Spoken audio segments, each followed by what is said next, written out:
ఆరోగ్యానికి ఎన్నో రకాలుగా మేలు చేసే మునగాకుతో టేస్టీ రైస్ రెసిపీని చేస్తున్నాను. ఈ రెసిపీని నేను మునగాకు పొడిని యూజ్ చేసి చేస్తున్నాను.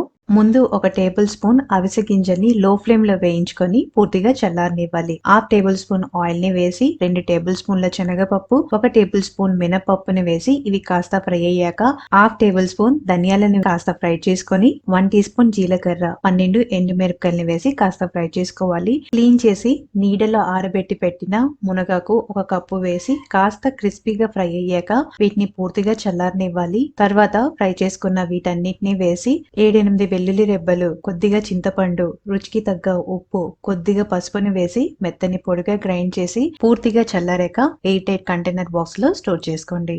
ఇప్పుడు ఆయిల్ కాస్త వేడయ్యాక ఆవాలు జీలకర్ర వేసి కాస్త చిటపట్లాడాక కొద్దిగా శనగపప్పుని వేసి ఫ్రై చేసుకొని పల్లీలను వేసి ఫ్రై చేయాలి. ఉల్లిపాయ ముక్కలు, పచ్చిమిరపకాయ, ఎండుమిరపకాయ, కరివేపాకు, కొద్దిగా ఇంగువ, రుచికి తగ్గ ఉప్పు, కొద్దిగా పసుపుని వేసి ఉల్లిపాయలు వేగేంత వరకు ఫ్రై చేసుకొని 3 టేబుల్ స్పూన్ల మునగాకు పొడిని వేసి 1 మినిట్ ఫ్రై చేసి 1 కప్పు చల్లార్చిన అన్నంని వేసి బాగా మిక్స్ చేసుకోవాలి.